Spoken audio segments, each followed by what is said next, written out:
नमस्कार, 20 मिनट 20 खबर में आप सभी का बहुत बहुत स्वागत है। मैं हूं आपके साथ ऋषिका। अगले 20 मिनट में हम आपको 20 अहम खबरों से रूबरू कराने वाले हैं। तो चलिए शुरू करते हैं 20 मिनट में 20 खबरों का सिलसिला।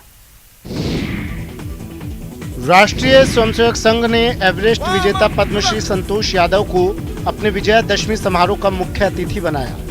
ये पहला मौका है जब आरएसएस ने किसी महिला को अपने दशहरा कार्यक्रम का मुख्य अतिथि बनाया है। संतोष यादव ने सरसंघ चालक मोहन भागवत के साथ पूजा अर्चना की। उन्होंने नागपुर के आरएसएस मुख्यालय में परंपरागत शस्त्र पूजा की। सरसंघ चालक ने अपने संबोधन में कहा कि जनसंख्या पर एक समग्र नीति बने, सब पर समान रूप से लागू हो, किसी को छूट नहीं मिले, ऐसी नीति लानी चाहिए। 70 करोड़ से ज्यादा युवा हैं हमारे देश में। चीन को जब लगा कि जनसंख्या बोझ बन रही है तो उसने रोक लगा दी। हमारे समाज को भी जागरूक होना पड़ेगा। नौकरी चाकरी में भी अकेली सरकार और प्रशासन कितना रोजगार बढ़ा सकती है, समाज अगर ध्यान नहीं देता है तो होता है। गांव गांव में सज्जन शक्ति, रोम रोम में भारत भक्ति, यही विजय का महामंत्र है। दसों दिशा से करे प्रयाण, जय जय मेरे देश महान। इस कर्तव्य पथ पर हम सब स्वयं सेवक आगे बढ़े, समाज भी हमारे साथ आगे आए, स्वतंत्र रूप से भी हमारे साथ चल सकता है। हम सब लोग साथ मिलकर चले और परम वैभवी भारत को विश्व गुरु बनाए। रक्षा मंत्री राजनाथ सिंह बुधवार को भारत चीन सीमा से जुड़े हुए औली माणा इलाकों में पहुंचे, जहां उन्होंने भारतीय सेना के जवानों से मुलाकात की। विजयादशमी के पावन पर्व पर सेना में प्रयोग होने वाले विभिन्न हथियारों की पूजा की। इस दौरान रक्षा मंत्री राजनाथ सिंह ने कहा कि भारत पहला देश है जहां अस्त्रों की पूजा होती है। रक्षा मंत्री ने कहा कि भारत में अष्टमी की पूजा के साथ साथ शास्त्रों की भी पूजा होती है, अपने आप में अनोखी परंपरा है। राजनाथ सिंह ने जवानों से मुलाकात कर उनका हौसला बढ़ाया और कहा कि केंद्र की मोदी सरकार हमारे देश के जवानों के साथ कंधे से कंधा मिलाकर कठिन से कठिन परिस्थितियों में खड़ी है। समस्याएं जो भी हो, सरकार सबका समाधान करने के लिए तैयार है। उन्होंने कहा कि आज भारत देश की पहचान अलग से विदेशों में भी स्थापित हो चुकी है। पहले ये चीजें नहीं थी। दुश्मन हमारे देश को आंख उठाकर नहीं देख सकता है।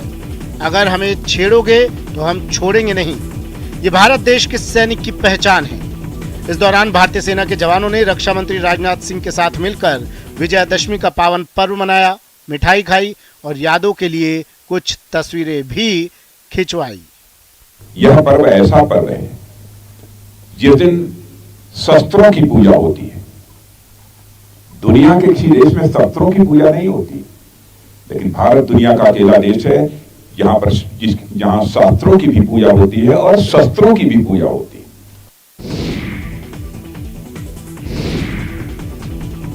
विजयादशमी के पावन पर्व पर गंगोत्री यमुनोत्री धाम के कपाट बंद होने का शुभ मुहूर्त पुरोहितों द्वारा निकाला गया है। विश्व प्रसिद्ध गंगोत्री धाम के कपाट 26 अक्टूबर को अन्नकूट पावन पर्व पर शुभ मुहूर्त 12:01 पर शीतलकाल के लिए बंद होंगे। ठीक 12:05 पर मां गंगा की उत्सव डोली शीतकालीन पड़ाव मुखी मठ के लिए रवाना होगी। डोली अगले दिन मुखबा पहुंचेगी, जहां पर श्रद्धालु आगामी 6 महीने तक मुखी मठ में ही मां गंगा के दर्शन कर सकेंगे। वहीं 27 अक्टूबर को भैया दूज के पावन मौके पर अभिजीत मुहूर्त पर यमुनोत्री धाम के कपाट भी देश विदेश के श्रद्धालुओं के लिए बंद कर दिए जाएंगे। दोनों ही धामों में इस साल रिकॉर्ड यात्रियों ने दर्शन किए हैं। दोनों ही धाम में 10,41,997 यात्री दर्शन कर चुके हैं। गंगोत्री धाम में अब तक 5,83,096 यात्री और यमुनोत्री धाम में 4,58,700 यात्री दर्शन कर चुके हैं। यात्रा के लिए कुछ ही दिन बचे हैं। बड़ी संख्या में यात्री 4 धाम के दर्शन के लिए पहुंच रहे हैं।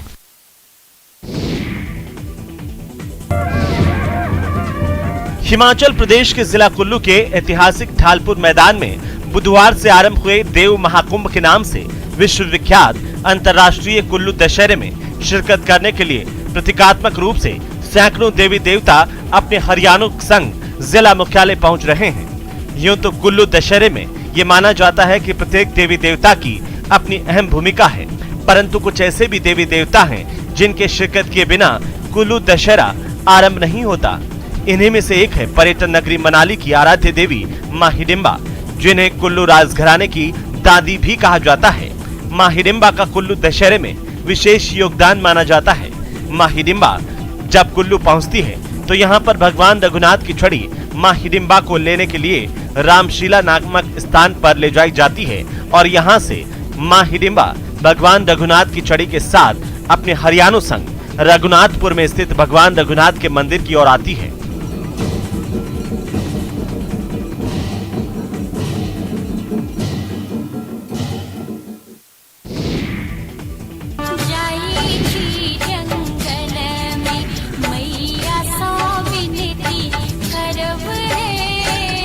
मधुबनी में दुर्गा पूजा के दौरान झिझिया लोक नृत्य की परंपरा सैकड़ों साल पुरानी है। झिझिया बुराई पर अच्छाई की जीत का प्रतीक है।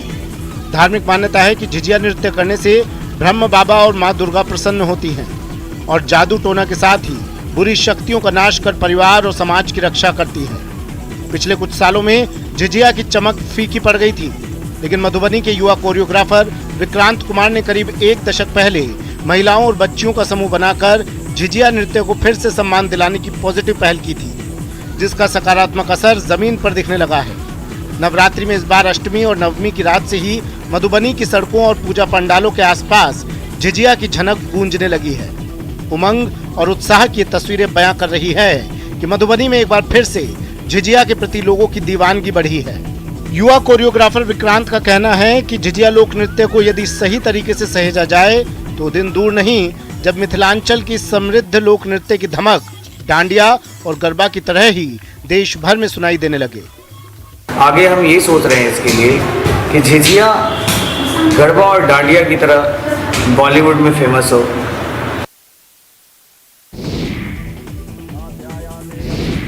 बुराई पर अच्छाई का प्रतीक विजयदशमी के पर्व में जहां देश के कई हिस्सों में होने वाली रामलीलाओं में रावण का वध कर उसका पुतला जलाया जाता है, वहीं राम की तपोभूमि चित्रकूट में एक ऐसा गांव है जहां के लोग दशहरे के दिन रावण की पूजा करते हैं। उत्तर प्रदेश का चित्रकूट ही वो इलाका है जहां राम ने भाई लक्ष्मण और पत्नी सीता सहित अपने वनवास के 14 वर्षों में से 11.5 वर्ष वनवास के बिताए थे। चित्रकूट भगवान राम की कर्मस्थली के रूप में दुनिया भर में जाना जाता है। चित्रकूट के रेपुरा गांव में राम ही नहीं बल्कि रावण की पूजा किए जाने का रिवाज भी है। रावण की पूजा करने का ये रिवाज सैकड़ों सालों से चला आ रहा है। आज भी इस गांव के लोग गांव की सीमा में स्थापित रावण की विशाल मूर्ति की पूजा अर्चना करते हैं। इस गांव के लोगों का कहना है कि वो रावण जैसे विद्वान ब्राह्मण की विद्वता की कद्र करते हैं। रावण की पूजा करने की वजह से ही चित्रकूट के इस गांव की पहचान विद्वानों के गांव के रूप में होने लगी है। रेपुरा गांव के कई लोग IAS, IES, PCS सहित तमाम उच्च सरकारी पदों पर आसीन हैं। बागपत में एक ऐसा गांव है जिसका नाम भी रावण के नाम पर रखा गया है। इस गांव का नाम है रावण उर्फ बड़ा गांव। इस रावण गांव में ना तो रामलीला का आयोजन होता है और ना ही दशहरे पर रावण का दहन। ये गांव बागपत के खेकड़ा क्षेत्र में देश की राजधानी दिल्ली से महज 22 किलोमीटर दूर है। यहाँ रावण को लेकर लोगों के मन में आस्था है, क्योंकि यहाँ के लोग रावण को देवता मानते हैं और देवता को न जलाया जाता है न उसका वध किया जाता है। ऐसी कहावत है कि रावण लंका में मां मंशा देवी को विराजमान करना चाहता था, जिसके लिए रावण ने कठोर तपस्या से मां को प्रसन्न किया। जिसके बाद रावण मां का शक्तिपुंज लेकर हिमालय से लंका जा रहा था। तभी जब बागपत के बड़ा गांव शक्तिपुंज लेकर पहुंचा तो रावण को लघु शंका की शिकायत हुई, तो रावण ने मां का शक्तिपुंज एक ग्वाले को दे दिया। ग्वाला मां का तेज सहन नहीं कर सका और शक्तिपुंज जमीन पर रख दिया। तब से मां बड़ा गांव में विराजमान हो गई और उस मंदिर का नाम मां मंशा देवी मंदिर है। लोगों का कहना है कि रावण की वजह से गांव में मां मंशा देवी की स्थापना हुई है, इसलिए वो उनके लिए देवता है, जिस कारण यहाँ के लोग रावण का वध नहीं करते।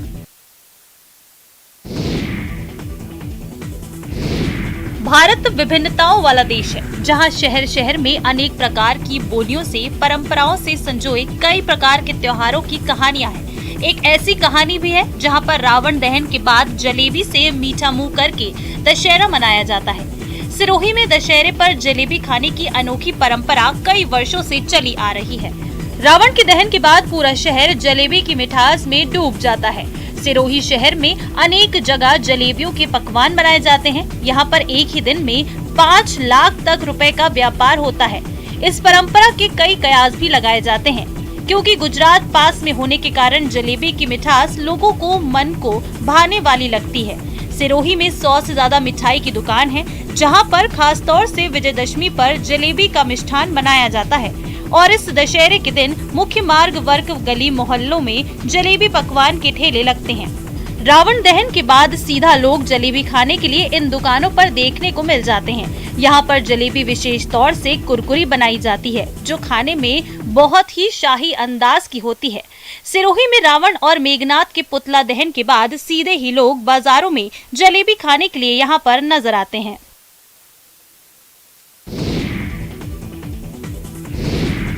वाल्मीकि टाइगर रिजर्व के जंगल से निकलकर रिहायशी इलाकों में आतंक मचा रहे बाघ को काबू करने के लिए लगी 400 वन कर्मियों की टीम के हाथ अभी खाली हैं। बाघ के लोकेशन बदलने के कारण रेस्क्यू बार बार विफल हो जाता है। फिलहाल नए इलाके में बाघ की घेराबंदी की गई है और उसे ट्रैंक्विलाइजर गन की सहारे से कब्जे में लेने के लिए मशक्कत जारी है। कई सप्ताह के बाद भी जंगल किनारे गन्ने के खेत में भटक रही वन कर्मियों की टीम को उस बाघ की तलाश है। बाघ ने 2 लोगों को शिकार करने के बाद इलाके में दहशत फैला दी है। लोकेशन बदलकर फिलहाल ये बाघ अब गोरबधना के डुमरी के समीप पहुंचा है। 400 वन कर्मियों को कई टीमों में बांटकर रेस्क्यू में लगाया गया है। 25 वन कर्मी तो सिर्फ बाघ के पग मार्ग देखने में लगे हैं। जंगल से निकलकर रिहायशी इलाकों में ठिकाना बना चुका इस बाघ की रेस्क्यू की कमान खुद वाल्मीकि टाइगर रिजर्व के निदेशक डॉक्टर नीशमणि संभाल रहे हैं। देश भर के जानकार इस रेस्क्यू ऑपरेशन में शामिल हो रहे हैं। वन विभाग बाघ का सुरक्षित रेस्क्यू करना चाहता है, इसलिए ऑपरेशन को पूरी सावधानी के साथ चलाया जा रहा है ताकि बाघ को कोई नुकसान ना हो। लखीमपुर खीरी के दुधवा टाइगर रिजर्व के जंगलों से निकले लगभग 60 हाथियों के झुंड ने जमकर आतंक फैला रखा है। लगभग 20 गांव के खेतों में हाथियों के गन्ने धान की फसल को तहस नहस कर दिया गया है। हाथियों के आतंक के चलते लोग अपने घरों से निकलने से कतरा रहे हैं। जैतीपुर गांव पहुंचे इस हाथियों के झुंड ने जमकर उत्पात मचाया। खेतों की रखवाली कर रहे किसानों ने जब इन हाथियों को खदेड़ने की कोशिश की तो हाथियों ने किसानों पर हमला कर दिया। बमुश्किल किसानों ने पटाखे जलाकर और शोर मचाकर इन हाथियों से अपनी जान बचाई। हाथियों के आतंक से किसान वन विभाग से अपील कर रहा है, जल्द से जल्द इन हाथियों को जंगल में खदेड़ दें, क्योंकि इस समय धान कटाई का समय चल रहा है। अगर सही समय पर धान की कटाई नहीं हो पाई तो आने वाले दिवाली का त्योहार किसानों के लिए फीका पड़ जाएगा। भगवान राम की नगरी अयोध्या में छठवें दीपोत्सव की तैयारियां जोरों पर हैं। इस बार छठवें दीपोत्सव के मौके पर 14 लाख दीपक राम की पौड़ी पर जलाने का लक्ष्य रखा गया है, जिसके लिए 16 लाख दीपक मंगाए गए हैं। पिछले साल की तुलना में ये दीपक लगभग दोगुने हैं। सबसे ज्यादा दीपक अयोध्या के कुम्हार परिवारों को बनाने के लिए ऑर्डर दिया गया था। 10.5 लाख से ज्यादा दीपक अयोध्या के कुम्हार परिवारों को बनाने की जिम्मेदारी मिली थी, जिसमें लगभग 5.5 लाख से ज्यादा दीपक अयोध्या के कुम्हार परिवारों ने बना दिया है। इसके अलावा आस पड़ोस के जनपद के भी मिट्टी के दीपक मंगाए गए हैं। इस वर्ष दीपक लाने का क्रम पहले से शुरू कर दिया गया है। इनको सुरक्षित रखा जा रहा है। इस वर्ष दीपक के साइज में भी इजाफा किया गया है। पिछले वर्षों की अपेक्षा में इस बार 10 ml ज्यादा तेल दीपकों में डाला जाएगा, यानी कि 40 ml तेल दीपक रहेगा, ताकि विश्व रिकॉर्ड बनाने के लिए तय समय तक दीपक जलते रहें।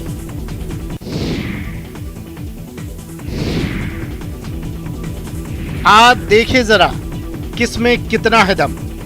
जब 2 सांडों में हुई जमकर लड़ाई, इन दोनों की लड़ाई देखकर ऐसा लग रहा है कि दोनों सांड एक दूसरे की जान लेकर ही मानेंगे। बीच सड़क पर ही दोनों भिड़ गए और अपना दमखम दिखाने लगे। एक दूसरे को पटकने की होड़ लगाने लगे। कभी पहले सांड का पलड़ा भारी होता तो कभी दूसरा सांड पटकनी देता नजर आ रहा है। सांडों की लड़ाई का ये वीडियो कटिहार के मनिहारी सड़क के बरमसिया के पास का है, जहां सड़क पर बुल फाइट शुरू हो गई। दोनों सांड सड़क किनारे खड़ी बाइक को भी क्षतिग्रस्त कर देते हैं। लड़ते लड़ते दोनों सांड बीच सड़क पर पहुंच जाते हैं, जिससे आने जाने वाले लोगों के बीच अफरा तफरी मच जाती है।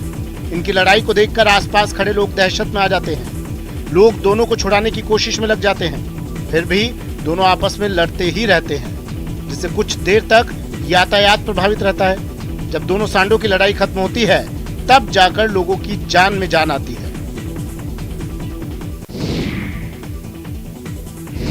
करीब 2 महीने पूर्व एक वीडियो सोशल मीडिया पर वायरल हुआ था, जिसमें भारतीय संस्कृति को अपनाने वाली एक महिला पारंपरिक परिधान पहनकर यूरोप में एक बीच पर नजर आई थी। इस वीडियो में नजर आ रही महिला का नाम धोली मीना है, जो यूरोप के माल्टा में पति लोकेश मीना के साथ रहती है। लोकेश भारतीय विदेश सेवा के अधिकारी हैं। यूरोप में भारतीय दूतावास में तैनात लोकेश मीना तो लाइमलाइट से दूर रहते हैं, लेकिन उनकी पत्नी भारतीय संस्कृति और राजस्थानी परंपरा से ओतप्रोत रहती हैं और इंस्टाग्राम पर राजस्थानी संस्कृति से जुड़े वीडियो डालती रहती हैं, जो अब पूरे देश विदेश में फेमस हो चुकी हैं। वायरल काके ऑन बीच मानी जाने वाली धोली अब तक 203 पोस्ट डाल चुकी हैं और उसके 11,600 फॉलोवर हैं। धोली मीना पहले अंग्रेजी नहीं जानती थी, ऐसे में उसे विदेश में रहना और बाजार से कुछ खरीद के लाना बड़ी परेशानी का काम लगता था, लेकिन धीरे धीरे धोली मीना अंग्रेजी में एक्सपर्ट हो गई और अब वो आसानी से बाजार में जाकर शॉपिंग करती हैं। अब तो मुझे धीरे धीरे 10 साल हो गए बाहर रहते हुए, तो मैं भी अब सब बोल लेती हूँ। घर का कोई भी सामान हो, सब्जियाँ, फ्रूट वगैरह, कपड़े भी खुद ही ले आती हूँ। अब तो बाजार मार्केट जाके मैं खुद ले आती हूँ। यूपी के अति पिछड़े जनपदों में से एक सिद्धार्थनगर जिले के एक सरकारी स्कूल में अंतरिक्ष प्रयोगशाला का निर्माण होने जा रहा है। सरकारी स्कूल में निर्मित होने वाली ये प्रयोगशाला देश की पहली प्रयोगशाला होगी। इस बात की पुष्टि ग्राम प्रधान दिलीप त्रिपाठी ने की है। सरकारी स्कूल में अंतरिक्ष प्रयोगशाला बनाने की राह में अग्रणी ये पूर्व माध्यमिक स्कूल डुमरियागंज तहसील क्षेत्र के हसुड़ी और सानपुर में स्थित है। अंतरिक्ष प्रयोगशाला के निर्माण का काम 10 अक्टूबर से शुरू होकर 15 नवंबर तक चलेगा, जिसका निर्माण व्योमिका स्पेस अकादमी द्वारा किया जाएगा। ये संस्था इसरो से संबंधित है। प्रयोगशाला निर्माण के बाद स्कूल में ऑनलाइन एवं ऑफलाइन कक्षाओं के माध्यम से छात्रों को अंतरिक्ष विज्ञान की पढ़ाई कराई जाएगी, जिसके लिए इसरो के रिटायर्ड वैज्ञानिक 2 घंटे की ऑनलाइन क्लास लेंगे। साथ ही समय समय पर स्कूल में ऑफलाइन कक्षाएं भी संचालित की जाएंगी।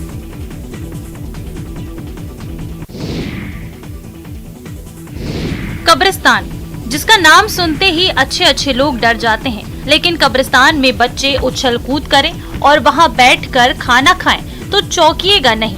ये हकीकत है आगरा के पंचकुइया कब्रिस्तान की। दरअसल यहाँ एक स्कूल चलता है जिसमें गरीब बच्चे शिक्षा हासिल करने के लिए आते हैं। सबसे खास बात ये है कि ये स्कूल सरकार द्वारा मान्यता प्राप्त है। ये स्कूल 50 साल पुराना स्कूल है। ये बच्चे पढ़ना चाहते हैं, लेकिन पैसे की कमी की वजह से इस स्कूल में पढ़ रहे हैं। स्कूल के प्रिंसिपल का कहना है कि यहाँ पढ़ने वाले ज्यादातर बच्चों की आर्थिक स्थिति अच्छी नहीं है और किताबों की कमी के चलते उन्हें कई तरह की परेशानियों का सामना करना पड़ता है।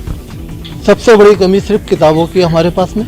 स्कूल की व्यवस्था तो हमने आपको पहले ही बताया कि हम लोग अपने स्तर से जो भी हमारे यहाँ जो सहयोग होता है हम उससे सारी ज़रूरतें पूरी करते रहते हैं, लेकिन बाज़ारों में किताब ना होने की वजह से ये ज़रूरत पूरी नहीं हो पाती।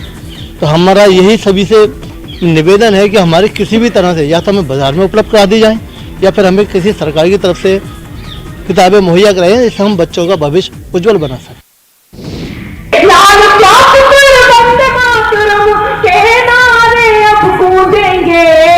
हर पम से हर पम बम की भोली बात करेगी। टोंक के मालपुरा में मंगलवार को कवि सम्मेलन का आयोजन हुआ। दशहरा महोत्सव समिति नगरपालिका सहयोग से कवि सम्मेलन का आयोजन हुआ।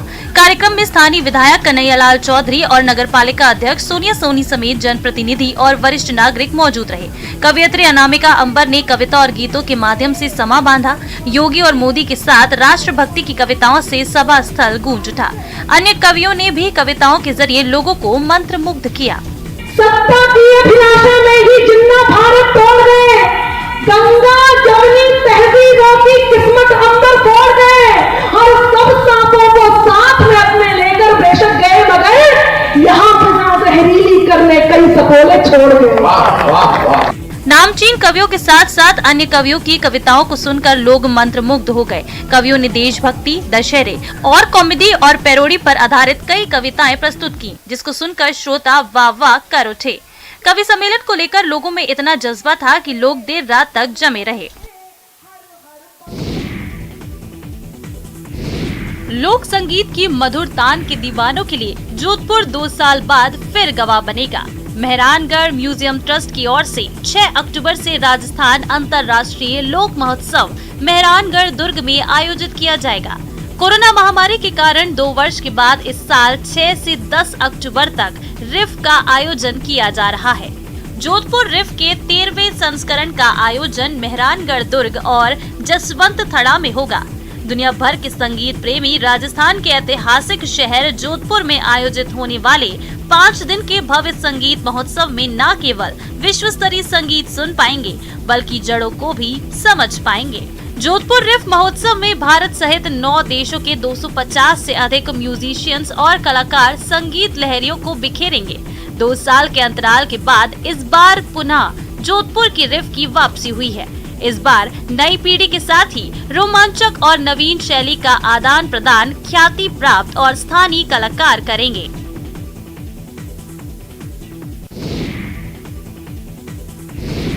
जयपुर के नाहरगढ़ बायोलॉजिकल पार्क में इन दिनों बच्चों में सबसे ज्यादा आकर्षण का केंद्र बने दरियाई घोड़े यानी हिप्पो को लेकर खुशखबरी है। 3 साल पहले सितंबर 2019 में दिल्ली जू से दरियाई घोड़े का एक जोड़ा जयपुर के नाहरगढ़ बायोलॉजिकल पार्क लाया गया था। धरती पर हाथी के बाद सबसे वजनी प्राणी के तौर पर दरियाई घोड़े को जाना जाता है। जयपुर के इन दोनों दरियाई घोड़े में नर का वजन 2600 किलो और मादा का वजन भी करीब 2700 किलो था, लेकिन मादा दरियाई घोड़ा रानी के गर्भवती होने के बाद उसका वजन भी बढ़कर 2800 किलो के आसपास हो गया है। 2 साल पहले ही यहाँ एक बेबी हिप्पो राजकुमारी का जन्म हुआ था। राजकुमारी अभी तक अपनी मां के साथ ही रहती है। ऐसे में मादा रानी के गर्भवती होने के बाद से ही वन विभाग ने उसकी खास निगरानी शुरू कर दी है और अब उसे खास डाइट देना भी शुरू किया गया है। पशु चिकित्सकों की माने तो जल्द ही मादा हिप्पो एक बच्चे को जन्म देगी। इस जंबो साइज परिवार में वन विभाग को दिवाली के आसपास जंबो साइज खुशी मिलने की उम्मीद है। सेल्फी के चक्कर में लोग अपनी जान की परवाह भी नहीं करते। सेल्फी के चक्कर में वे किसी भी हद तक गुजर जाते हैं। ऐसा ही कुछ इन दिनों देखने को मिल रहा है पन्ना टाइगर रिजर्व में। टाइगर रिजर्व खुलने के साथ ही यहाँ पर पर्यटकों की आमद बढ़ गई है। रोजाना भारी संख्या में पर्यटक पहुंच रहे हैं। यहाँ 70 से ज्यादा बाघ विचरण कर रहे हैं और बाघ आए दिन रोड पार भी करते हैं और गांव में देखे जा सकते हैं। प्रशासन की मनाही के बावजूद लोग अपनी जान को खतरे में डाल रहे हैं और वे बाघों के पास जाकर सेल्फी लेने की कोशिश कर रहे हैं। पन्ना टाइगर रिजर्व के पन्ना छतरपुर है, जहां लोग सेल्फी के चक्कर में बाघ के करीब जाते दिखाई दे रहे हैं और सेल्फी की कोशिश कर रहे हैं। अपनी जान के साथ खिलवाड़ कर रहे लोगों का वीडियो सोशल मीडिया पर जमकर वायरल हो रहा है।